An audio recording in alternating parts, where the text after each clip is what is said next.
Well, the novel coronavirus has spread globally since its advent late 2019 and has become a pandemic.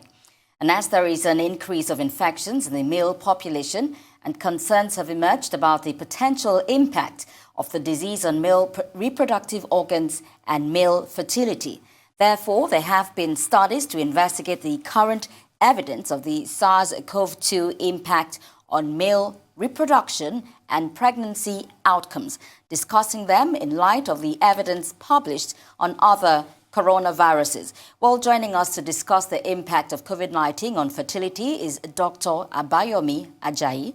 Dr. Abayomi Ajayi is the Chief Executive Officer of NORDICA Fertility Center, Lagos. Thank you for joining us, Doctor. It's my pleasure. Well, let's start by asking, how does COVID-19 and its potential stress during these times impact fertility? Well, I guess fertility, just like any aspect of healthcare, has been affected by the pandemic. 110 million people all over the world have contracted the virus now, and over about 2.5 million people have died. So it's a big thing. And since there is no other way of bringing other people into the world apart from conception, and it was greatly, well, I think from when this outbreak first started and the WHO declared it a pandemic in March 2020, everybody went into panic, including the fertility industry. And we were told to stop treatment. But by May, we knew that, and then we had to start treatment. It has now changed the whole scope of how we offer treatment. The social distancing is part of us. So now you see fertility clinics insisting on appointments, just like every other clinic, before they come in. So it's not unusual for you to be asked whether you have fever, whether you're coughing, so to know whether you should come in. And then the sitting arrangements in the clinics have also been changed to make sure that there is social distancing. And then also with consultation, that has also been part of the whole gamut to make sure that we don't, unless it's necessary, we don't come together. And the mask is everywhere. Many clinics will not allow you to enter the clinic unless you are masked up. So these are some of the ways.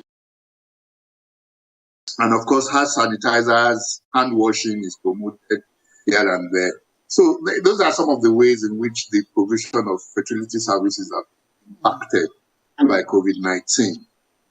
And Dr. Ajayi, would you be kind enough to sort of provide, if you do have, some statistics regarding the percentage ratio, if you will, regarding fertility rates pre-COVID and even during COVID, because that would sort of help us paint a vivid picture of, how the fertility rates have been affected pre-COVID and during COVID. Unfortunately, you're breaking, but I think I can piece together what you're saying. Okay, pre-COVID, post-COVID, seriously, or during COVID, there's been no change per se, because fortunately, we have not seen careful here to start with. Most of the things we know about COVID, we're trying to catch up. Don't forget that COVID is just only about 1 year here with us. So there is no consensus in most states. But as much as we know now, we don't think COVID affects. I know there's some anecdotal reports about some things in finding it in testes, my lower sperm count, but they are always quick to say, even if you lower sperm count, there is a transient effect. So really and truly, there is no difference COVID and during COVID. Dr. Ajayi, very quickly, talk to us about the many patients who are skeptical about taking vaccines, which are for the prevention of COVID-19, of course, saying that it may impact fertility. Tell us about that myth. just like I said, that most of the things we're not very sure about about COVID. But all the evidence available to us now, there is none that shows that the vaccine in any way affects your fertility. Okay, I think we're luckier because of the background that we have. Okay, that we can understand some of these things. Because if you know how the COVID vaccines that are available now act, you know that you are not really and truly, the worst thing is that it does not work, or you are not endangered by it. So, all right then, Dr. Ajayi, sorry to interrupt there. Just to go on a quick break. When we return, hopefully we'll be able to continue with Dr. Ajayi there. We'll be right back after this quick break. Stay with us.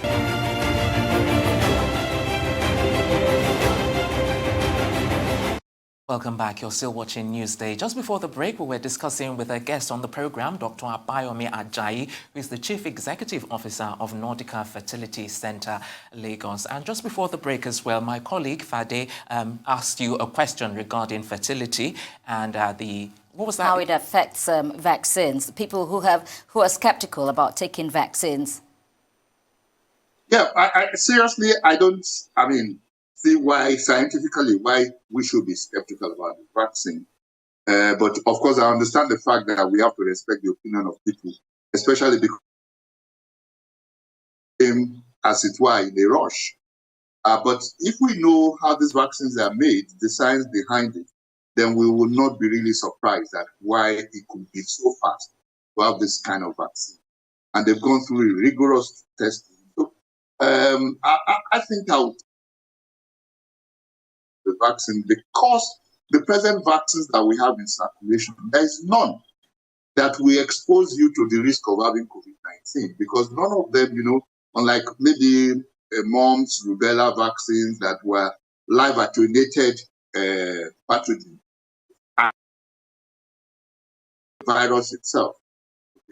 What we've been playing with are the spike protein in the virus, not the virus itself. So, and that's what now, what vaccines are meant to do is to make you produce the antibodies ready to fight the infection and the memory cells without actually coming in contact with itself. And these vaccines are known to do that very well. So I think I will encourage people to actually take the vaccines when they're available. But what we should actually be talking about will be availability and how to get them actually into the arms of people, because some people say it's not the vaccine that protects. Well, Dr. Ajayi, some patients have stored their eggs, and we're really referring to male fertility here now, they have stored their sperms, their embryos, nearing the 10-year storage limit. Now, will they be able to use them if they don't get treatment before the storage expires? No, sorry, say that again, because it broke in between. 10 years storage limit. Let me take it again. Some patients have stored their sperms and their embryos and their eggs nearing the 10-year storage limit. Will they be able to use them if they don't get treatment before the storage expires? Yeah, but let's get it right. The storage limit of 10 years is in the UK, not in Nigeria. Okay. Right?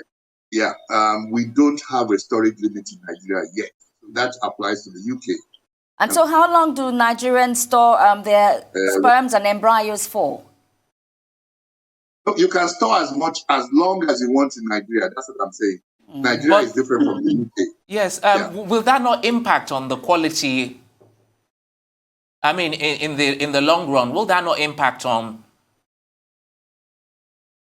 Oh, if you store embryos or sperm, okay, it's like until you bring them out again to thaw, they stay there. Okay, so there is no impact. There can be a slight decline in quality, which is normal, not COVID, not because of COVID. We also say that it's not everything that we can store. We choose the things that we can store, because if you store good quality, when you are thawing, you are likely to get good quality. If everything is okay with the facility that are stored.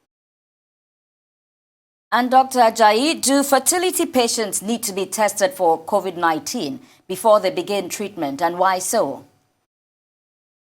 Sorry, you broke again. I'm sorry. The internet is really very cheap. Very poor. My question is, do fertility patients need to test for COVID-19 before they commence their treatment, and why so? There is nothing that says they should test if they don't have symptoms. Okay? Yeah, but if there are symptoms, definitely we test. Some clinics also, like we now have our own testing kits that we can test people, but we don't just test everybody. We test people when they have symptoms. And at risk. okay, so I wanted to go back to, because earlier on we're talking about vaccines, and I wanted to gauge your thoughts regarding the variants that we've been hearing about and the possibility that they could be resistant, to vaccines. What are your thoughts on that? Well, I guess the coronavirus is a very good scientist, and that's why it's we're trying to actually catch up with it. So because it's unlike some other pathogens, it's like a moving target, and that we can see now in South Africa, they stopped with the AstraZeneca vaccine. They're going to the Johnson & Johnson. And well, in Nigeria, we've not even started trying, so we don't even know what the vaccine that will help the variant that we have in Nigeria. But you know what I tell people? Even if it's 50% protection that confers on the people who have been vaccinated, is better than zero. And therefore, we can then, after we've started vaccination, we can start looking at what protection in the off gives us and what is the best one. But if I shoot from the Johnson & Johnson, the storage, the logistics is easier in Africa, I think it might just turn out to be more popular than the other vaccines. That's my own. And doctor, let me also ask, what are the risks of COVID-19 and pregnancy? You're broken again. I think the internet actually likes you a lot. It's acting up. And my question is, what are the risks of COVID-19 and pregnancy? Well, the good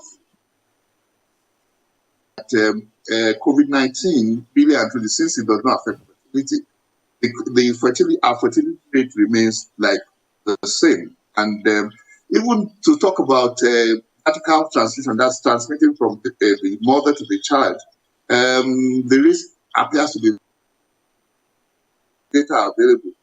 So there's been no change. And how can men improve their fertility without interfering with pandemic medications?